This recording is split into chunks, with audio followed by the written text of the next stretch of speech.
Greetings listeners and welcome to Milan Phones. Today we are going to take a look at SmallRig Forevala U50, which is a new USB-C powered microphone with Electret condenser 14mm capsule.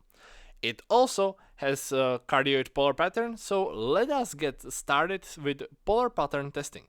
So I'll start by talking into the front of the microphone, then switching into its 90 degrees, then into 180 degrees, so I'm talking to the back of the microphone, which you should never do, then to 270 degrees, which is its left side, I guess, and back to front. This should give you at least some expectations of how it rejects off-axis sounds. Let's move on to the next test, which is a proximity effect test. So right now I'm talking into the microphone from about 10 centimeters away. Let me get it closer to about 3 to 4 centimeters, which is about 2 inches for you American guys. And then to about 20 centimeters, which is about 8 inches away from my mouth. And also, this is how the microphone sounds from arm's length away. This should give you about some expectation on how the microphone just records your voice and how it changes the pitch and or basses and highs of your voice if you talk into it from a greater distance. Our third test is a handling noise test. So as you can see, I'm currently holding the microphone in my right hand, and as I'm switching the hands from left to right, you should probably hear some kind of noise introduced to the microphone from me handling the microphone by hands. Also, another part of this test would be, for example, if I just tap onto the body of the microphone from the side, from the back, from the side of the capsule, from the front of the capsule, from the top of the capsule, and from the back of the capsule.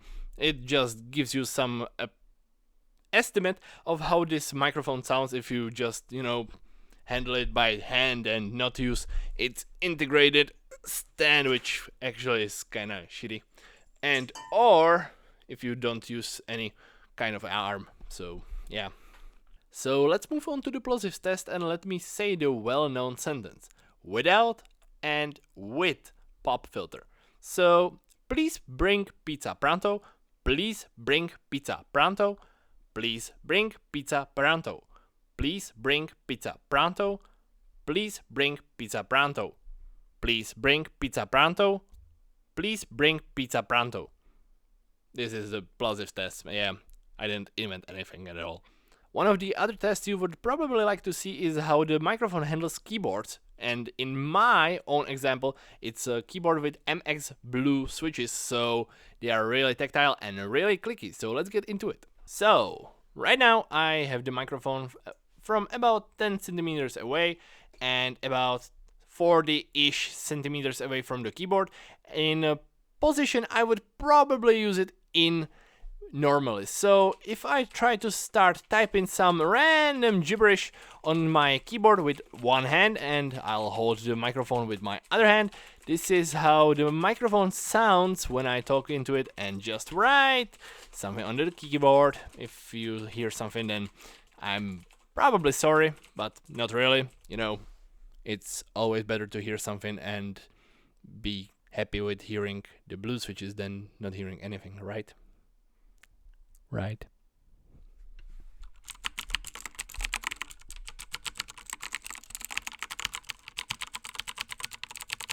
So overall, I'm not really happy with how this microphone sounds from the box, and I would probably use some VST equalizer, for example Speechy, on it to make it sound a little better, to, for example, add a little bit of sexy low end, just a little bit of mid, and something in the highs to make it really pop out of the shell it has around it. It's like there just was not enough of the frequencies of my voice to really sound great. You will probably know what I mean when I try to talk into other microphones. For example, the V7X by Super Electronic, which is our microphone for our next test. So yeah, look into it, and until then, have a nice day.